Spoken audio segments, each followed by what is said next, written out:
It began on a bright spring morning in the quiet town of Brookdale, the kind of place where manicured lawns and smiling neighbors masked deeper tensions nobody wanted to speak about. At Brookdale Elementary, the bell had barely rung when Amira Johnson stepped through the front doors. She wasn't here to drop off her son Noah like she usually did. She was here for a meeting she had rehearsed in her head for weeks. Alongside her husband, Marcus, Amira had been gathering stories from other black parents in the district. Stories of their children being overlooked in class, disciplined more harshly for minor mistakes, and excluded from school events without explanation. This morning, they carried not just their concerns but printed letters, examples, and statements from families too afraid to speak out themselves. When they entered Principal Carver's office, he wore a polite but tight smile, the kind that signaled the meeting would be more performance than progress. "Mr. and Mrs. Johnson, I understand you have concerns," Carver began, his voice dripping with a measured calm that barely disguised irritation. Marcus set the folder on the desk. "Concerns? No, we have evidence," he said. Amira added softly but firmly,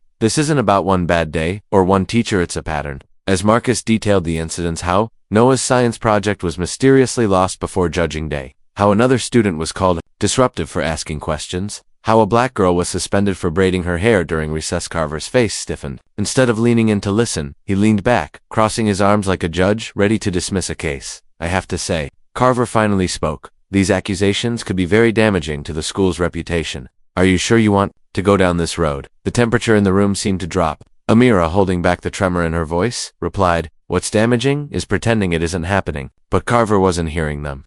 In a sudden, calculated move, he reached for his phone. "If you're accusing staff of racism without solid proof, I may have no choice but to involve law enforcement," he said, as though he were the one under attack. Within minutes, 2 local police officers stepped into the office. The sight of them made Marcus's jaw tighten. "Is this what happens when parents speak up?" he asked.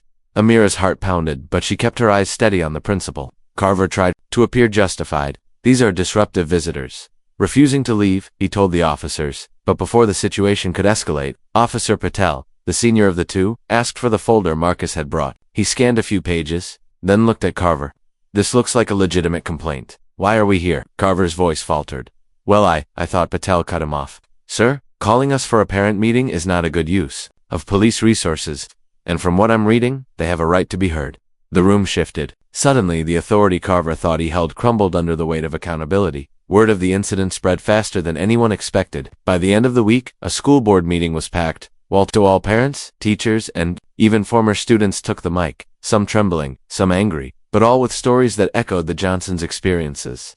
Carver sat at the front table, his once confident posture deflated, his hands clasped too tightly together. The board announced an independent investigation. By the next month, new policies were in place: mandatory cultural competency training for all staff, anonymous reporting systems for parents and students, and a public commitment to equity in every aspect of the school's operations. Carver was reassigned to a district position with no student contact.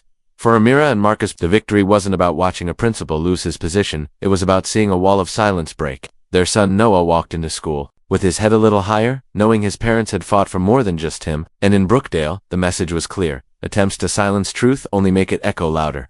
The morning air in Brookdale carried that crisp, early spring freshness that made you want to pause on the porch a little longer, coffee in hand, pretending the world was as peaceful as the chirping sparrows claimed it to be. But for Amira Johnson, peace was a luxury she hadn't felt in months. For too long, she'd been watching her son Noah come home from school with that same quiet frustration, shoulders slouched, eyes downcast, his one-seeger chatter replaced by one-word answers. She could read his silence like a diary with missing pages. Something was happening in those hallways, and every instinct told her it wasn't just a phase. Noah was only in the 4th grade, but already he'd been pulled out of class 3 times for things other kids did without consequence. He'd been told to tone down his enthusiasm during group discussions. He'd been skipped over for a reading award his teacher once promised he was a shoo-in for.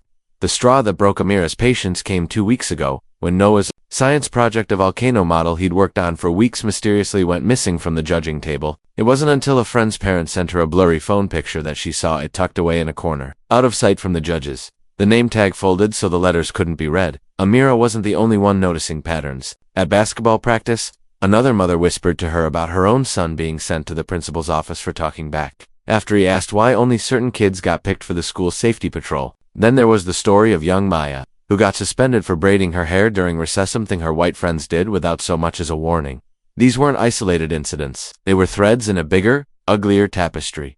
Marcus, her husband, had listened quietly at first. He was a steady man, slow to speak, careful with his words. But the more stories he heard, the more his jaw would clench. "It's not just about Noah," he finally said one evening at the kitchen table. "If we don't speak up, they'll think they can keep doing it to every black kid who walks through those doors." That's how the folder began. At first it was just Noah's incidents. Then it grew into pages of testimonies from other parents, printed emails, school policy excerpts, photographs of student projects that had been tampered with or sidelined.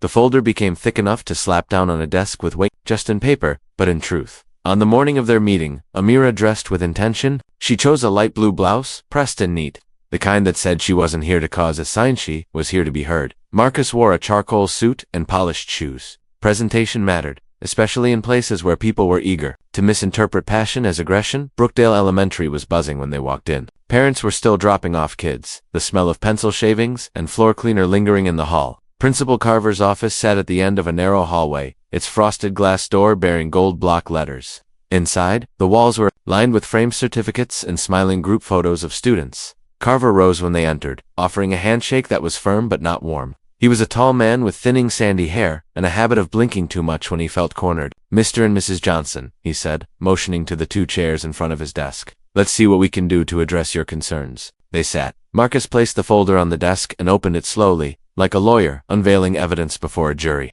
"These aren't just concerns, Principal Carver," Marcus began. "These are documented incidents.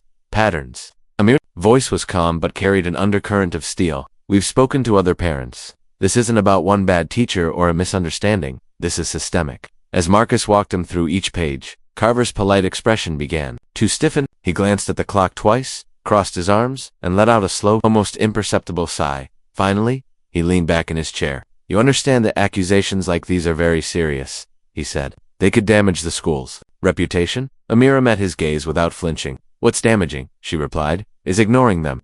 Something in Carver's eyes shifted, a flash of irritation, the kind that comes when control begins to slip. "I'm not sure where you're getting your interpretation of events, but unless you have irrefutable proof, this sounds dangerously close to defamation." Marcus's voice dropped lower. "We have enough proof to bring it to the school board. We came here first out of respect." That's when Carver made his move. Reaching for the phone on his desk, he said, "If you're refusing to leave and making unfounded allegations, I'll have to involve law enforcement." Amira blinked in disbelief. "You're calling the police on parents because we brought you evidence of racism?" He didn't answer. The phone rang twice before the secretary's voice came on. "Could you send the officers in?" "Thank you." Minutes later, the office door opened, and two uniformed police officers stepped inside. The taller one, Officer Patel, had the kind of steady presence that made people stop talking when he entered a room. The younger officer hung back, eyes scanning the scene. "These parents are being disruptive," Carver said quickly. "They're making baseless accusations and refusing to leave." Patel's gaze shifted to the Johnsons, then to the folder on the desk. "Can I see that?" he asked. Marcus handed it over without hesitation. Patel flipped through the first few pages, meals photographs, disciplinary reports, and his brows knit together. "This looks like a legitimate complaint," he said, his voice even but firm. "Why exactly are we here?" Carver stammered. I thought, sir," Patel interrupted, "calling us for a meeting between parents and school staff is not an appropriate use of our time. They have every right to be heard." The tension in the room shifted. For the first time since the meeting began, Amira felt the smallest drop of vindication. Carver's shoulders sank, and the flush in his cheeks deepened. The officers left without incident, and the Johnsons stood. "We'll see you at the school board meeting," Marcus said, his voice cool and final. By the end of the week, the story had made its way into the community. Parents who had never spoken up before began to share their own experiences. At the school board meeting, the room was so full that people stood along the walls. One by one, voices rose, some trembling with emotion, others sharp with anger, but all telling stories that painted the same picture. Carver sat at the front table, his fingers laced tightly, his once confident demeanor replaced with something smaller, more brittle. When the board announced an independent investigation, a ripple of relief passed through the crowd. Within a month, the findings confirmed what many had suspected: a pattern of inequitable treatment toward black students, inconsistent disciplinary practices, and a lack of cultural awareness among staff. New policies were introduced: mandatory diversity and equity training, anonymous reporting systems for students and parents, and regular oversight audits. Carver was reassigned to a district office position with no contact with students. The official line was a better fit for his skills, but everyone knew it was the district's way of quietly removing him from power.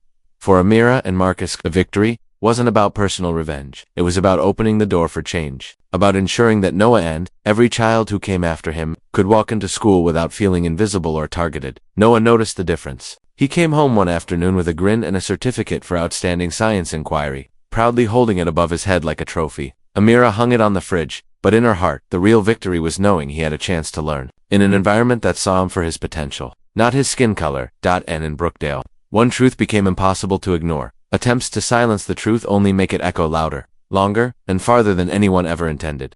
The sky over Brookdale was a soft canvas of pale gold and silver clouds, the kind of sky that hinted at warmth but still held the sharp bite of early spring in its air. On days like this, the neighborhood seemed deceptively calm. Kids balancing backpacks as they hustled toward buses, parents waving from porches, the distant hum of lawnmowers starting early. But behind that suburban hum lay stories that didn't fit the postcard image. In the Johnson household, that morning felt heavier. Amira stood at the kitchen counter, her fingers wrapped around a steaming mug she hadn't taken a sip from in minutes. The sunlight streaming through the window painted a warm stripe across the hardwood floor, but it didn't reach her expression. She had been replaying the past few months in her mind like a movie she wished she could pause, rewind, and rewrite. Noah, her fourth-grade son, had always been the kind of child whose enthusiasm lit up a room. He loved science, especially experiments that fizzed, popped, or changed colors. But lately, that spark had dimmed. She thought back to the day he trudged in from school, clutching his science project volcano with both hands as if it were a wounded bird. The bright red lava paint had smudged, the cardboard base bent at one corner. He'd worked for weeks measuring, painting, testing, and he'd been so excited to present it for judging. But when the time came, his project wasn't on the display table. They said they couldn't find it, Noah had mumbled. The hurt in his voice had been worse than any tantrum or tears could have been. And it wasn't just the volcano. There were the detentions for talking too much when he asked questions, the group activities where he was mysteriously left without a partner, the way his teacher's smile faltered whenever she addressed him. Amira had noticed these patterns before. Long before Noah's volcano disappeared, she had heard whispers at PTA meetings, seen the way other black parents would glance at each other knowingly when a certain teacher's name came up. But this year, it had become unavoidable. It wasn't just her child. She had sat in the bleachers at basketball practice when another mother confided that her son had been sent home for wearing his hair in braids his white teammates wore without consequence. She had overheard a father saying his daughter was never picked for reading presentations, despite being one of the strongest readers in her class. One evening, she laid it all out for Marcus at the kitchen table. He had been quiet at first, leaning back in his chair, brow furrowed, his strong hands resting on the wood as if holding something steady. "It's not just Noah," he finally said. "It's the system. And the longer we stay quiet, the deeper it roots itself." That's when they started the folder. At first, it was just Noah's incidents printouts of emails, copies of disciplinary slips, a photo of the volcano taken by a sympathetic parent. But as word spread, other parents began slipping folded papers into Amira's hands during school. Some typed their statements, others scrawled them in hurried pen, but they all carried the same underlying hurt. The folder thickened until it was too full to close without the metal prongs bending. On the morning of their meeting with Principal Carver, Amira dressed with deliberate care. She ironed her light blue blouse twice, making sure not a wrinkle remained. Marcus wore his charcoal suit, freshly pressed. His tie knotted perfectly. They knew the stereotypes they were walking into, that raising their voices would be called aggressive, that showing frustration would be labeled disruptive. They would be calm. They would be measured. They would be undeniable. Elementary stood as it always did, red brick walls. A flag swaying in the breeze, the sound of sneakers squeaking in the gym beyond the glass entrance. Parents were still ushering in latecomers, teachers chatting near the front desk. The principal's office was at the far end of a narrow hall, its frosted glass door marked with gold letters. Inside, the space was staged for authority. Certificates lined the walls, group photos of smiling students framed neatly. Carver himself was already standing behind his desk when they entered. His handshake was firm but not warm, his smile stretched but not deep.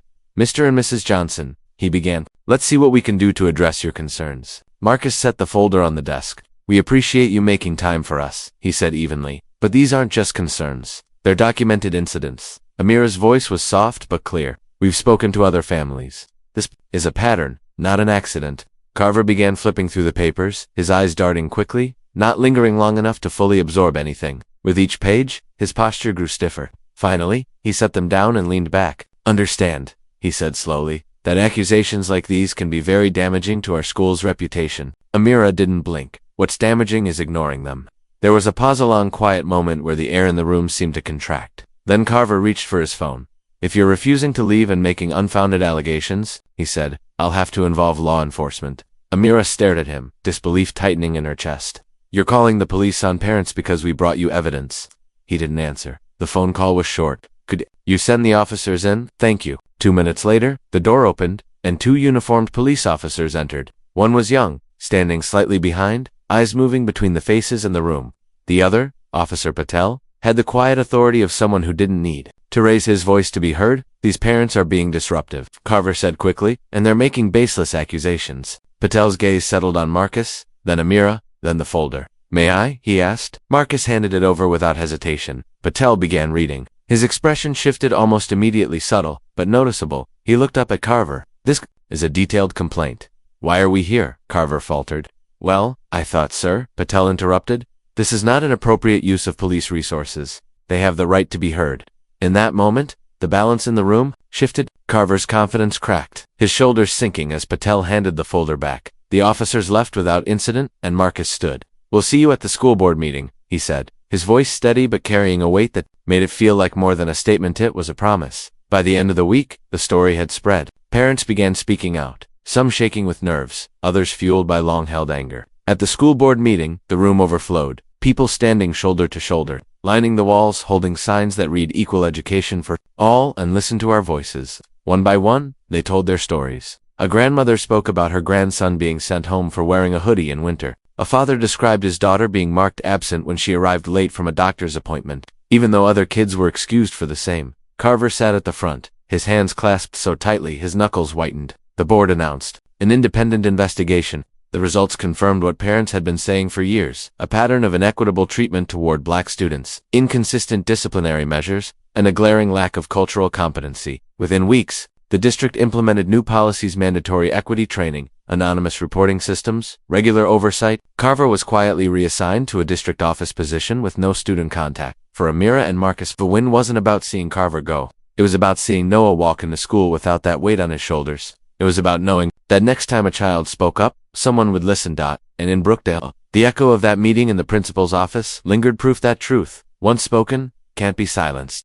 The school board's decision to launch an independent investigation sent ripples through Brookdale like stones cast into a still pond. For years, whispers had floated through the community, quiet complaints, traded in parking lots, coded glances, exchanged during parent-teacher nights, but now, those whispers were finding microphones. For Amira, the days that followed felt like balancing on the edge of a storm. She was still a mother, making lunches, helping with homework, and folding laundry. But every hour brought a new email, a new message from a parent she'd never met, each carrying their own story. Some were briefed, just a single incident, a single wound, but others were chronicles of years spent watching their children shrink under the weight of an unfair system. One night, she sat at the dining room table surrounded by paper stacks, sticky notes marking dates and names. Marcus was at her side, scanning an email from a father named David Brooks. His daughter had been overlooked for the gifted program despite consistently scoring in the top percentile. They told me she lacked leadership skills. The email read. Marcus exhaled slowly.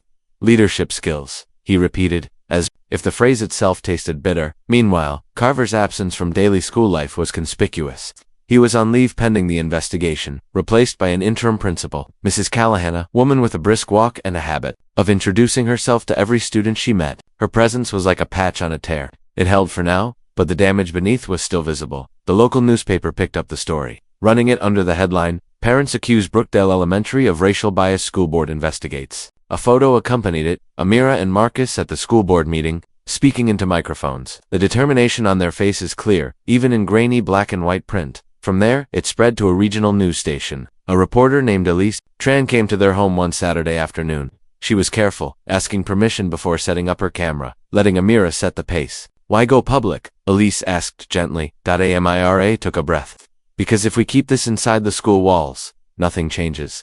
This isn't just about our son, it's about every child who's ever been told, in ways big and small, that they don't belong. Marcus leaned forward. And because when you stay silent, the people in power get to write the story for you. We're here to write our own. The interview aired the next evening. By Monday, Amira's inbox was overflowing, not just from Brookdale parents, but from people in other towns, other states, sharing eerily similar stories. Some were hopeful, thanking them for speaking out. Others were heartbreaking, recounting years of being ignored. At the heart of the investigation, the independent review team began their work quietly but thoroughly.